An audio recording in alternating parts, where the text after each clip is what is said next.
সবাইকে আমার নমস্কার জানাচ্ছি ছোটদেরকে অনেক ভালোবেসে। তো এখান থেকে ব্লগটা স্টার্ট করি। আজ থেকে ডেইলি একটা করে ব্লগ হলো আমি আপলোড করবো। আর শর্ট ভিডিওটা আমি আপলোড করেছি।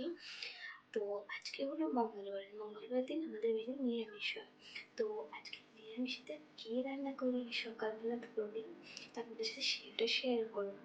আর কীভাবে রান্না করবে সেটাও শেয়ার করবো। চল ব্লগটা কন্টিনিউ করা যাক। ব্লগটা ছোট্ট হবে কিন্তু অনেক মজার হবে, কারণ ডেইলি একটা করে ব্লগ আপলোড করবো। আর স্কিপ না করে ভিডিওটা কন্টিনিউ করুন। ভালো লাগলে একটা লাইক কমেন্ট শেয়ার করে দেবেন। কন্টিনিউ করা যাক। সকালে ছিল আজকে ডাল, মুগ ডাল, সজনা দিয়ে, আর এখানে ভাজা করেছিলাম পটল, মিষ্টি কুমড়ো আর ক্যাপসিকাম ভাজা করে নিয়েছিলাম। সাথে আমি কেটে রেখে দিয়েছিলাম নিরামিষ তরকারির জন্য সব মিক্স করে একটা নিরামিষ তরকারি বানিয়েছিলাম। তো এটাও তোমরা ট্রাই করতে পারো। দুপুরের জন্য আমি বানিয়েছিলাম পটল পোস্ত। পটল পোস্ত রেসিপিটা দেখেছি। এখানে আমি ছেলে কেটে মিডিয়াতে কেটে সিদ্ধ করার জন্য বসিয়ে দিয়েছিলাম। সাথে আমি মশলার জন্য এখানে টমেটো, আদা, কাঁচা লঙ্কা আর কয়েকটা কাঁচা লঙ্কা নিয়েছি। আর এখানে সর্ষে আর পোস্তগুলো ভিজিয়ে রেখে দিয়েছিলাম। তারপর আমি পেস্ট করার জন্য আমি মিক্সচারে নিয়ে নিলাম সর্ষে আর পোস্তটা। সাথে দেবো আমি এখন টমেটো আর কয়েকটা রাখা কাঁচা লঙ্কা। কাঁচা লঙ্কাটা আপনারা পরিমাণ মতো দিয়ে দেবেন। সাথে আমি দিয়ে দেবো এখানে আদা।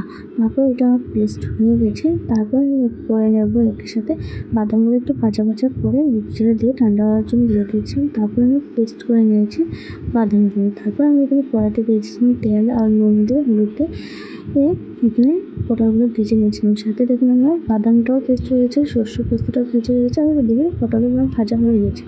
তারপর আমি কড়াইতে তেল দিয়ে দিয়েছি। তারপর এখানে দিয়ে দেবো কালো জিরে দিয়ে দিয়েছি। কালো জিরেটা ভাজা ভাজা হয়ে গেছে। তারপর এখানে সব মশলাগুলো দিয়ে দিয়েছিলাম। দেখুন সর্ষে পোস্ত, বাদাম পোস্ত সব দিয়ে দিয়েছি।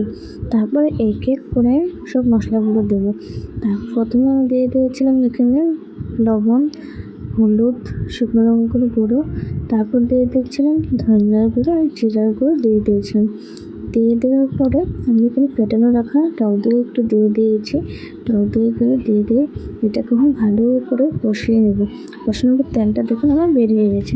বেরিয়ে যাওয়ার পরে আমি এখানে দিয়ে দেবো পটলগুলোকে একদম ভালো করে মশলার সাথে আমি সাথে মিক্স করে নেব।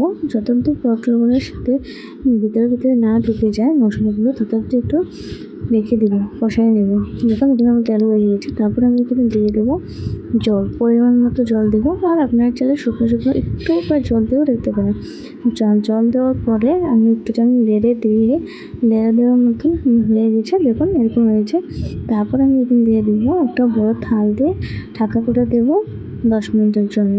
তারপর আমি স্টিমটা 10 মিনিটের মধ্যে দেখলাম কিন্তু ভালো হয়ে গেছে। তারপর আমি এখানে উপর দিয়ে দিলাম গরম মশলা, একটু করে গরম মশলা দিয়ে দিয়েছি। আপনারা পারলে ঘিও দিতে পারেন। দেখুন আমার পটল পোস্ত রেডি। তারপর আমার দুপুরে আজকে লাঞ্চে ছিল ভাত, আলু ভাজি সাথে পটল পোস্ত। Thank you for watching my video.